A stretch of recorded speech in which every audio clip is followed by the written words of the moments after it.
Elizabeth.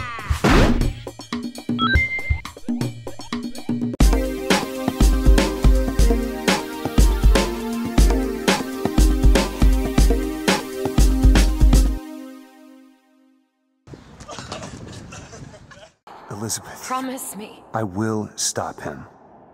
No. That is an oath you cannot keep.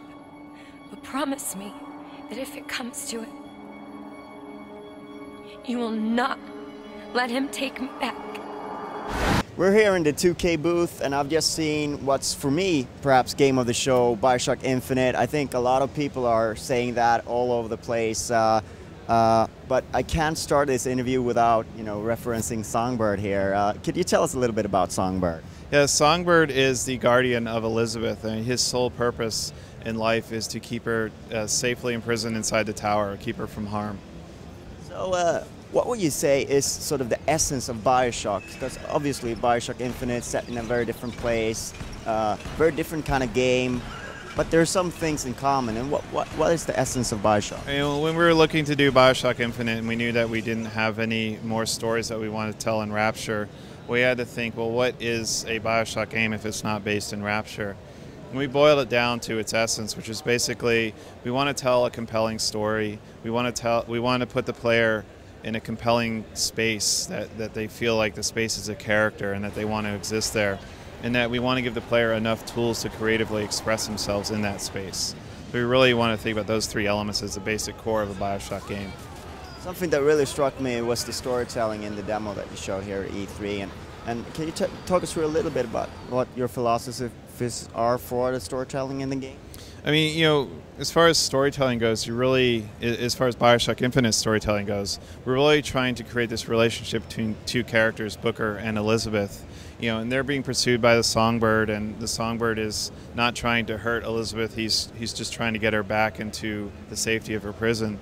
And that's really what we're trying to get across in the simplest form. I mean, we do introduce the Vox Populi, and we introduce the founders, which are the opposing factions ripping apart Columbia.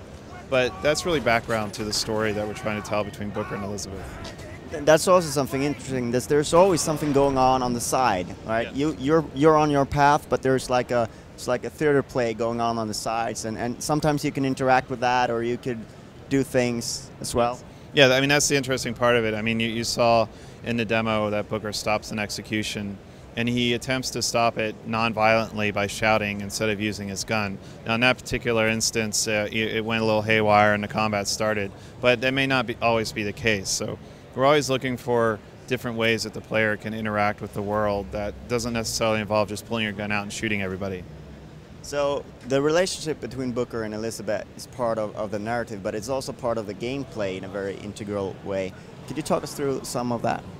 Yeah, as far as the gameplay goes, there's these tears in the world that everybody can see, but Elizabeth is the only one that can actually manipulate them. And since Elizabeth is Booker's companion, she'll bring tears in when Booker asks her to. So you see in a demo, like she brings in a piece of cover for you. She brings in the cargo train that knocks the people over. She doesn't have unlimited power. She can't bring in everything that you see. So Booker has to make some choices on the battlefield of what he wants. And in the demo, we presented cover and weapons, a door that might lead to an alternate route to flank your enemies. But these are things that Booker has to think carefully about and which ones that he wants to bring in. And we also saw something, and I'm not sure if you're talking about it, but perhaps a little bit of a teaser as to what Elizabeth's powers really are about. We got to see some sort of theater there with Revenge of the Jedi. And well, I mean, that was just a bigger tear that she was manipulating. I mean, really Elizabeth's power is to manipulate the tears that exist around Columbia. But the game is set in Columbia, so you're not going to move into some alternate space? We don't want to go too far into the narrative. That we're very protective of the story that we're trying to tell. We want the audience to explore at their own pace and discover things without anything being spoiled. So we don't want to get too far into like actual narrative beats.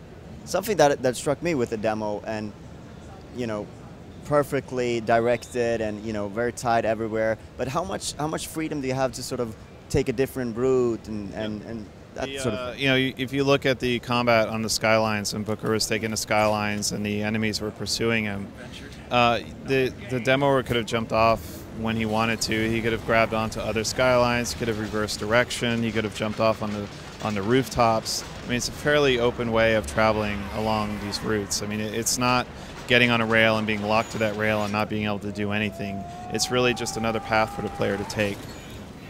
But it was also a little bit disorienting. What kind of things are you trying to do to help the player orient himself when he's traveling that fast around? Those are things that we're definitely still working on. And also, the demo is about a third of the way through the game, so you've, as a player, experienced shorter skylines before this, so you're a little bit more acclimated to them before you get to the bigger skyline rides.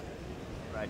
And I think there's one question. Now you're not Ken Levine, so you can't really answer this, but he was at the Nintendo press conference, yes, but the game wasn't. Is there anything you can say about that? Yeah, we're not currently working on a game for Nintendo. Ken had seen the hardware and expressed that he'd like the hardware, but we're currently not working on a Nintendo game. So, final question, where are you at in development right now, and how are things looking? Things are looking good, and we'll be releasing in 2012. Thank you very much for your time. Thank you. Thanks.